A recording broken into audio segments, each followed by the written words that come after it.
আচ্ছা দেখেন, আমরা আমাদের আজকের ক্লাস হচ্ছে আমরা বর্ণের স্কিমেটিক ডায়াগ্রাম সম্পর্কে মোটামুটি ভাবে যত অল্প সময়ের মধ্যে ডিপলি জানা যায় ওই জিনিসটা জানবো। তো তার আগে হচ্ছে আমাদের বর্ণের স্কিমেটিকের ইন্টারফেসটা খুলে নিতে হবে। আমি নতুন করে ইন্টারফেসটা খুলে নিতেছি। আর আপনি নিজেকে একজন দক্ষ এবং ভালো মানের টেকনিশিয়ান করবেন হিসেবে গড়ে তুলবেন এবং নিজেকে পরিচয় দিবেন আমি খুব ভালো মানের একজন টেকনিশিয়ান অথবা ভালো মানের টেকনিশিয়ান হইতে চাই। এই চিন্তা যদি আপনার মাথার মধ্যে থাকে তাহলে অবশ্যই আপনার জন্য বর্ণীয় স্কিমেটিকের উপর একটা নলেজ লাগবে। এবং এই নলেজ না জানলে আপনি কখনোই সুন্দরভাবে কাজ করতে পারবেন না। কারণ দেখেন, মুখস্থ কাজ, আমরা বলি না যে অল্প বিদ্যা ভয়ঙ্কর, বলি না একটা কথা আছে না? তো সেম মাথায় রাখবেন, মুখস্থ বিদ্যাটাও ভয়ঙ্কর। কেন? কারণ হচ্ছে আপনি দেখেন, আমরা যদি একটু আগের যুগে যাই, আগের যুগে যদি যাই, প্রত্যেকটা জিনিস প্রত্যেকটা ডিভাইসেরই পরিবর্তন আসছে, তাই না? আগে একটা সময় আগে একটা সময় ছিল টেলিভিশন হচ্ছে বক্স টিভি, নাকি? বক্স টিভির পরে মনে করো আসলো এলইডি, এলইডির পরে এখন হইলো স্মার্ট। কথা বুঝলেন? কিছুদিন পর আসবে হচ্ছে ট্রান্সপারেন্ট। অস্বাভাবিক কিছু না। যুগের সাথে মিল রেখে প্রযুক্তিগত দিক থেকে মানুষ মানে বিশ্ব কি হইতেছে, দিনকে দিন উন্নতি করতেছে এবং ওই উন্নতির মধ্যে তাদের একটা অংশ আমরা টেকনিশিয়ানরা। এটা আমাদের জন্য একটা গর্বের বিষয়। কথা বুঝাইতে পারছি?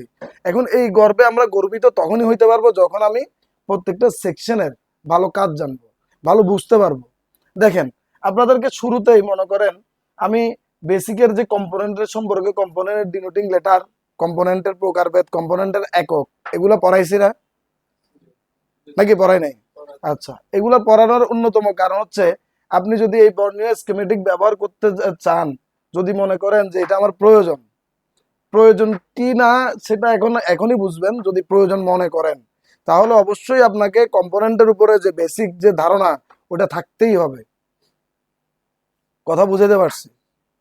অর্থাৎ ধরে নেন একটা ক্যাপাসিটর, সবগুলোতে ক্যাপাসিটর। ক্যাপাসিটর কয় প্রকার? দুই প্রকার, একটা পোলারাইজ একটা নন পোলারাইজ, তাই না? একক কি? ফ্রাট। এখন এককটা ফ্রাট, কিন্তু এই এককের যে ফ্রাট, এই ফ্রাটের তো ভিন্নতা আছে। মোবাইলে সাধারণত দুইটা পাওয়া যায়, দুইটা পাওয়া যায় না, ইউএফটা আর হচ্ছে পিএফটা পাওয়া যায়। ইউএফ মানে মাইক্রোফ্রাট, পিএফ মানে পিকোফ্রাট। অর্থাৎ মাইক্রোফ্রাটের চাইতে ছোট। কথা বুঝাতে পারছি? এখন এই পিকোফ্রাট আপনার পায়, তার মানে পিকোফ্রাটও তো একটা মান, নাকি? এই মানটা যদি আপনার বের করতে হয়, প্রত্যেকটা ক্যাপাসিটর নাম কিন্তু ক্যাপাসিটর কিন্তু মানে ভিন্নতা থাকবে না? যেমন ক্যাপাসিটর মনে করেন 6 ভোল্টে থাকতে পারে, 10 ভোল্টে থাকতে পারে, 25 ভোল্টে থাকতে পারে, 10 ভোল্টে থাকতে পারে, 2 ভোল্টে থাকতে পারে, পারে না? এখন যেটা 2 ভোল্টের ওইটা তাহলে পিকোফ্রাটটা কম হবে, যেটা 5 ভোল্টের ওটা পিকোফ্রাটটা কি হবে? বেশি হবে নাকি কম হবে? বেশি হবে। 10 ভোল্টেরটা আরো বেশি, 20 ভোল্টেরটা আরো বেশি। এখন এই ফ্রাটটা মানে অর্থাৎ এই পিএফ বা ইউএফ এটা কত, এটা আমার যদি বুঝতে হয় তাহলে অবশ্যই যেটা লাগবে সেটা হচ্ছে আমার এই বর্ণীয় স্কিমেটিক ডায়াগ্রামটা লাগবে। কারণ এই ডায়াগ্রাম নলেজ যদি আমার না থাকে তাহলে আমি কখনোই আমি ভালো খারাপ নির্ণয় করতে পারবো। কিন্তু যদি এমন হয় কিছু লাইন আছে যেটাতে আপনি পরিবর্তন করে দিতেই হবে, অর্থাৎ প্যারালাল এগুলো আপনি সবগুলো রিমুভ করতে পারবেন না। তো মোবাইলের মধ্যে মনে করেন এখন রেজিস্টার এক্সাম্পল একটা লাইনের মধ্যে 50টা দিছে, 50টা সবকে আপনি ফালাই দিতে পারবেন? এক লাইনে 50টা দিছে ফিল্টারিং এর জন্য, 50টা সবই কি আপনি ফালাই দিতে পারবেন? পারবেন না। নাকি ফেলে দিতে পারবেন? আপনি একটা দুইটা তিনটা ফেলে দিতে পারবেন, কিন্তু 40টা 50টা সব তো ফেলে দিতে পারবেন না। ধরে নেন এখন আপনি একটা এই লাইনের দুইটা ক্যাপাসিটর আছে, দুইটাই হচ্ছে কি খুব ইম্পর্টেন্ট, এই দুটো লাগবেই। এরকম হয় না মাঝে মধ্যে? সামনে যখন সেকশন ওয়াইজ আলোচনা করবো তখন দেখবেন। এখন এই দুইটা যদি লাগাইতে হয় তাহলে সেম মানের লাগাইতে হবে। এখন এখানে যদি 10 ভোল্টের ক্যাপাসিটর থাকে আপনি 20 ভোল্টের লাগাই দিলে কি কাজ হবে? যদি 5 ভোল্টের লাগান তাহলে মান বুঝেই তো আমার লাগাইতে হবে। মান বুঝার জন্য আমার দরকার কাকে? বর্ণীয় স্কিমেটিক ডায়াগ্রামকে। এবার আসেন, বর্ণীয় স্কিমেটিক আমাদের আরো একটা কাজ, অর্থাৎ ডাটাবেস। মানে সেকশন, একটা সেকশনে কার সাথে কার কমিউনিকেশন আছে, কার সাথে কার যোগাযোগ আছে, কোন কম্পোনেন্টের সাথে কোন কানেকশন যুক্ত, কোন সেকশনের সাথে এই কোন আইসি কোনটা, এই প্রত্যেকটা সেকশন নিয়ে আমার কোথায় কি আছে আলোচনা আছে, সেটা কোথায়? বর্ণীয় স্কিমেটিক ডায়াগ্রামে। কথা কি বুঝাইতে পারতেছি?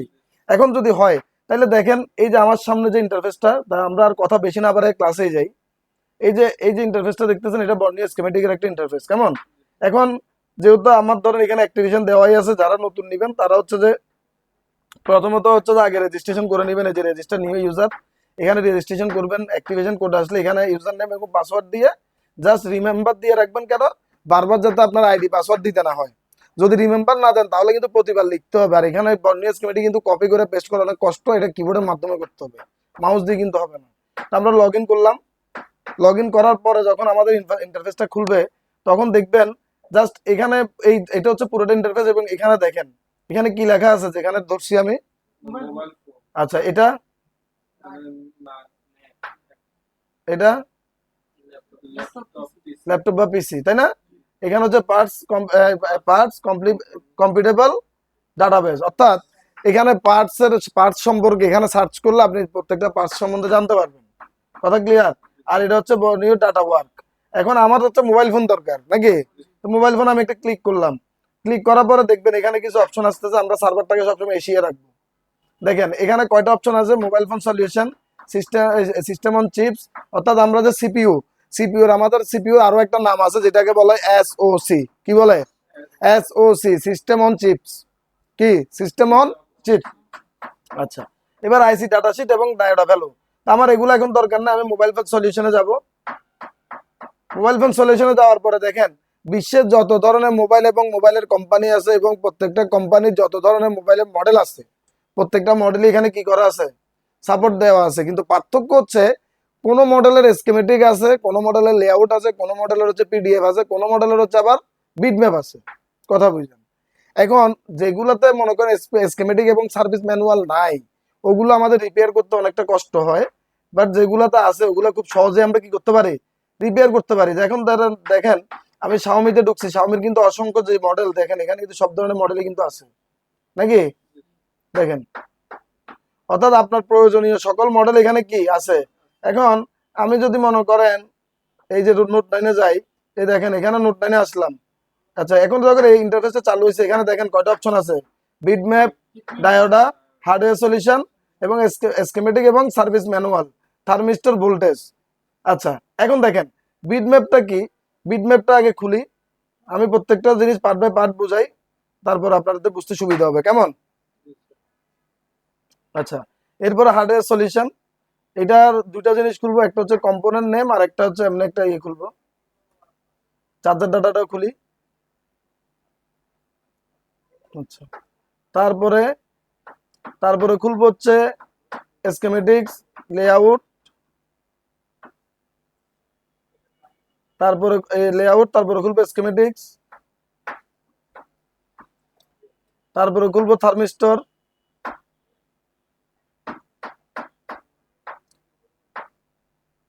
তারপরে খুলবো ভোল্টেজ, ভোল্টেজের মধ্যে বিফোর এবং আফটার, অর্থাৎ মোবাইল চালু অবস্থায় কোন ভোল্টেজটা থাকবে, বন্ধ অবস্থায় কোন ভোল্টেজটা থাকবে, বিফোর এবং আফটার দিলাম, এটাও রাখি।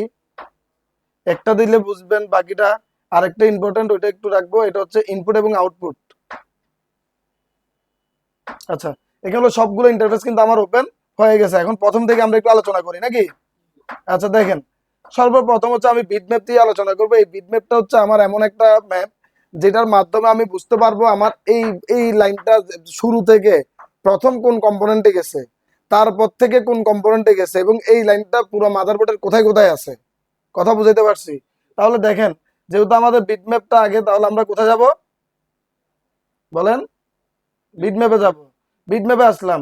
এখন দেখেন এই যে ইন্টারফেস, এটা হচ্ছে বিটম্যাপ ইন্টারফেস, কেমন? এখন ধরে নেন এটা কি কানেক্টর, কি কানেক্টর? এটা হচ্ছে বিটুবি কানেক্টর। এখন এখানে দেখেন আমরা জানি মোবাইলের সর্বপ্রথম যে ভোল্টেজটা তৈরি হয়, যে ভোল্টেজ, ওই ভোল্টেজটাকে কি বলে, বিভাজ বলে। কি বলে? বিভাজ। বিভাজ বলে লাইন, ভোল্টের লাইন কত কত ভোল্ট থাকে? 5.2। এখন এই 5.2টা এখন ধরেন এই কানেক্টর সাববোর্ড থেকে তো এখানে আসে, সাববোর্ড থেকে মেইন বোর্ডে এই বিটুবি কানেক্টরের মাধ্যমে এটা আসে। এখন আমার দেখার পালা হচ্ছে বিটুবি কানেক্টর থেকে কোথায় যায় না। এটার জন্য আমি এখানে একটা ক্লিক দিব, দেখেন এই যে একটা ক্লিক দিলাম, দেখেন এই লাইনটা কোথায় গেল, দেখেন তো, দেখেন, দেখতেছেন? এটা হচ্ছে টেস্ট পয়েন্ট। কথা বুঝাইতে পারছি? এবং এই লাইনটা এখান থেকে সরাসরি প্রথমে আসছে কোথায়, এটা এটা হচ্ছে ওপিপি। এই যে এখানে একটা ক্যাপাসিটরের মাধ্যমে, এই যে এখানে দেখেন এটা একটা রেজিস্টর, এখানে আর দেওয়া আছে দেখছেন, রেজিস্টরের মাধ্যমে আইসা তারপরে এখানে মনে করেন যে কি আসছে, ওবিপির মাধ্যমে, হ্যাঁ লাইনটা হচ্ছে টেস্ট পয়েন্টে আসছে। এবার ওবিপির আউটপুটটা দেখেন, এই যে এই ওবিপির ইনপুট হচ্ছে এই তিনটা, যে তিনটাতে নক করা আছে, মানে ওই ব্লিঙ্ক করতেছে এগুলা। হ্যাঁ, এরপরে এগুলো হচ্ছে আউটপুট না। এবার আমি এখানে একটা ক্লিক দিলাম, এবার দেখি কোথায় যায়। দেখেন সে আসছে এখন কোথায়, চার্জিং এই ইয়ার সেকশনে। এটা কি সেকশন দাঁড়ান, না না না না, এটা চার্জিং সেকশনে, চার্জিং সেকশনে আসছে দেখেন, এই যে চার্জিং সেকশনে আসছে। হ্যাঁ, এটা একটা এলডিও হইতে পারে, এলডিওর মাধ্যমে দিতে পারে, কোনো সমস্যা নাই। তারপরে দেখেন, এরপরে হচ্ছে এই এখানের মাধ্যমে সে হচ্ছে এই আউটপুটটা দেখেন, আউটপুটটা হয়ে হচ্ছে যে কোথায় গেছে, দেখেন দাঁড়ান, এই যে এই যে আউটপুটটা হয়েছে, হওয়ার পর এখানে লাইন, যেহেতু এটা হচ্ছে আপনার বিট ম্যাপ, তো বিট ম্যাপ ম্যাপের মধ্যে সবকিছু অ্যাকুরেট দেখাইতে পারে, আবার নাও দেখাইতে পারে, কথা বুঝাইতে পারছি? আচ্ছা, এখন দেখেন আমি এখানে ক্লিক করার পরে লাইনগুলা কোনটা কোথায় যাচ্ছে এটা দেখাচ্ছে, কথা ক্লিয়ার? এখন এই লাইনটা আবার দেখেন, এটা হচ্ছে মূলত আমাদের চার্জিং আইসি, কি আইসি, না সরি, এটা হচ্ছে অডিও আইসি ভাই, অডিও আইসি, এটা হচ্ছে অডিও আইসি। আমাদের চার্জিং সেকশন কোনটা এটা শিওর হওয়ার জন্য আমরা চার্জিং এর ডেটাবেস খুলছি না, দেখি চার্জিং এর ডেটাতে একটু যাই, এটা চার্জিং আইসি কোনটা এটা একটু দেখি, কই গেল চার্জিং, চার্জার ডাটা খুলি নাই, এই যে চার্জার ডাটা আমি খুলছি, আমার মনে আছে। আচ্ছা দেখেন, দেখি, আচ্ছা এই যে এটা চার্জিং আইসি হচ্ছে এটা, এই যে দেখেন এই ভিপিএস পাওয়ার কিন্তু এখান থেকে তৈরি হয়েছে। তার মানে ওই ক্লিক অনুযায়ী সে কিন্তু ওই জায়গাতেই গেছিল, কিন্তু আমাদের একটা ভুলের কারণে আমরা কি করতে পারিনি, এটা বুঝতে পারিনি। কেমন, এই যে দেখেন,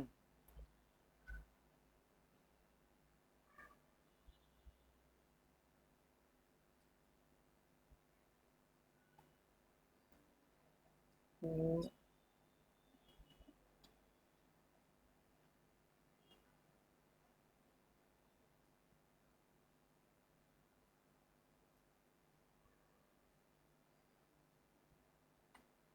দেখেন, এই যে খেয়াল করছেন, এখন এটা কিন্তু চার্জিং আছে এবং এটা হচ্ছে সে বিপিএস কয়েল, কথা বুঝাইতে পারছি?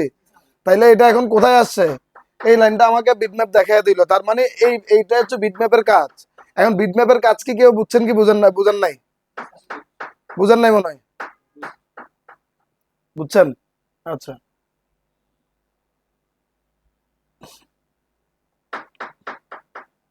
দাঁড়ান, এই ভিডিওটা আমি এখানেই শেষ করি, পার্ট বাই পার্ট বানাই ভিডিও, নাকি না আগে একসাথে বানাবো, কোনটা ভালো হবে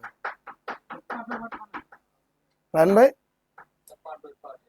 আচ্ছা, তাহলে বিটম্যাপের ভিডিও, ভিডিও এটা, তাহলে পরের ভিডিওতে আমরা দেখবো হচ্ছে আপনার বিটম্যাপের পরে ডায়োডা ভ্যালু, ডায়োডা ভ্যালুর পরে স্টেপ বাই স্টেপ আমরা কি করবো, এটা পার্ট বাই পার্ট ভিডিওটা বানাই, অর্থাৎ thermistor, schematic and service manual এগুলো বানাই।